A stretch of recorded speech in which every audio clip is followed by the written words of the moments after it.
ರಾಷ್ಟ್ರೀಯ ಸ್ವಯಂ ಸೇವಕ ಸಂಘವು ಕೋಮುವಾದ ಮತ್ತು ಜಾತಿವಾದದಿಂದ ಪ್ರೇರಿತವಾದ ಸಾವಿರ ತಲೆಯ ವಿಷಪೂರಿತ ಹಾವು ಎಂದು ಸಚಿವ ಯತೀಂದ್ರ ಸಿದ್ದರಾಮಯ್ಯ ವಾಗ್ದಾಳಿ ನಡೆಸಿದ್ದಾರೆ.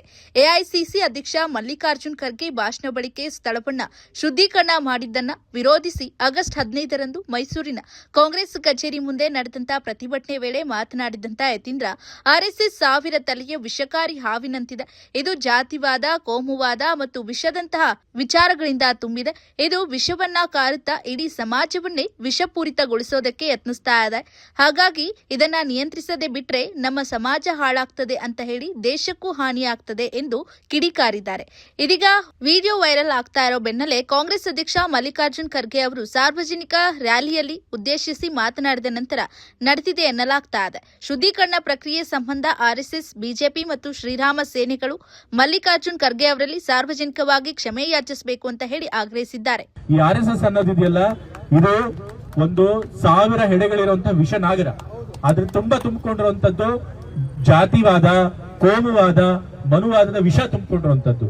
ಇದು ಇಡೀ ಸಮಾಜಕ್ಕೆ ವಿಷ ತುಂಬುವಂತ, ವಿಷ ಕಕ್ಕುವಂತ ಒಂದು ನಾಗರ. ಇದನ್ನ ನಾವು ಹೀಗೆ ಬಿಟ್ರೆ ನಮ್ಮ ಸಮಾಜ ಹಾಳಾಗುತ್ತೆ, ನಮ್ಮ ದೇಶನೂ ಹಾಳಾಗುತ್ತೆ.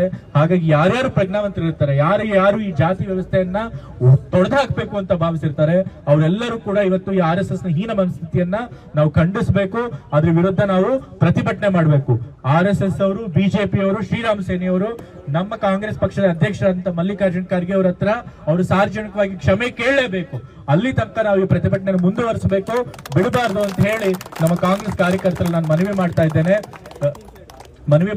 ನಮ್ಮ ಕಾಂಗ್ರೆಸ್ ನ ಕಾರ್ಯಕರ್ತರು, ಅದ್ರೊಳಗೂ ನಮ್ಮ ಮೈಸೂರು ಜಿಲ್ಲಾ ಕಾಂಗ್ರೆಸ್ ಸಮಿತಿಯ ಕಾರ್ಯಕರ್ತರು ಯಾವಾಗ್ಲೂ ಕೂಡ ಈ ರೀತಿ ರಾಷ್ಟ್ರದ ವಿಷಯ ಬಂದಾಗ, ಸಮಾಜದ ಒಳತಿನ ವಿಷಯ ಬಂದಾಗ, ಕಾಂಗ್ರೆಸ್ ಪಕ್ಷದ ವಿಷಯ ಬಂದಾಗ ಯಾವಾಗ್ಲೂ ಕೂಡ ನೀವು ಮುಂದೆ ಬಂದು ಹೋರಾಟ ಮಾಡಿದಿರಿ.